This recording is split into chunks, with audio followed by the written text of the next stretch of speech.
thought I would share about the vitamin that we give to pretty much all of our birds. It's usually our first go-to if we're seeing any issues, unless we suspect coccidiosis, then you should not give them vitamins.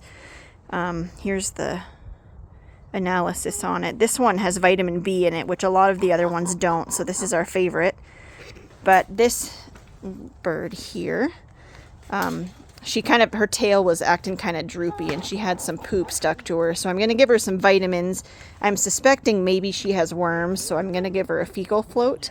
But I was going to show how we do the vitamins here. I'm going to pause it and then I'll come right back. Okay. So you can give this concentrated or you can add it to their water. If I think they need a straight up boost because they're acting weird, I'll just do it concentrated out of the bottle. This is just a 1 milliliter syringe, so it's full, but this is actually a tiny amount. For this size bird, I would do maybe 1.5 cc's, but for an adult, I usually do 3. When you give it to them, you want to hold their mouth open, and I don't know if we'll be able to get a good view. If not, then I'll try to get a picture from online.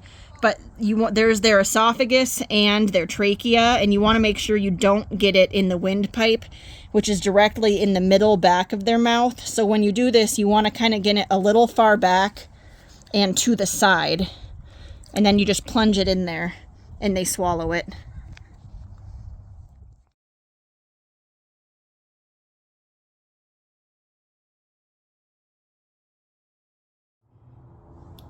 So I was right. I did a fecal float on her and she does have worms. Normally we go the safeguard route if we think we need to treat the whole flock, and Aquasol is what it's called, is the one that's approved for poultry. It's a lesser concentration than the safeguard stuff for goats, which kills more worms, but she has roundworms, so Aquasol would be totally safe to use on her if I needed to do the whole flock. Since it's just this one bird that's having issues, I went ahead and gave her ivermectin, the pour-on stuff. This technically isn't approved for use in poultry, but it does work. You just have to be really careful with it. And since it's not technically approved, the egg withdrawal is kind of a gray area.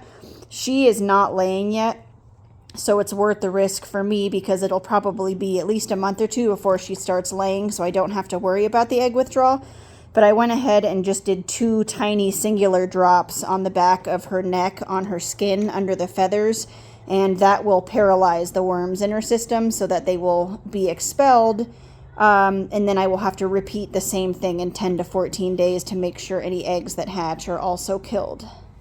I wanted to show the Safeguard Aquasol because this is the stuff we recommend using for worms depending on what type you have. It doesn't kill all kinds, but it does kill the most common ones.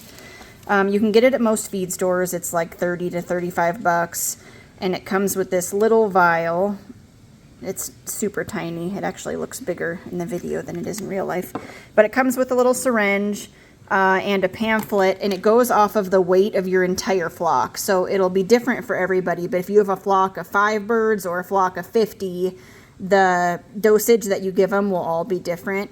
And so you just draw up the amount, going off of how many birds and what the weight is for the whole flock. And then you put that in their water and make sure you do the correct amount of water. It says on here how much water to give them depending on the weight.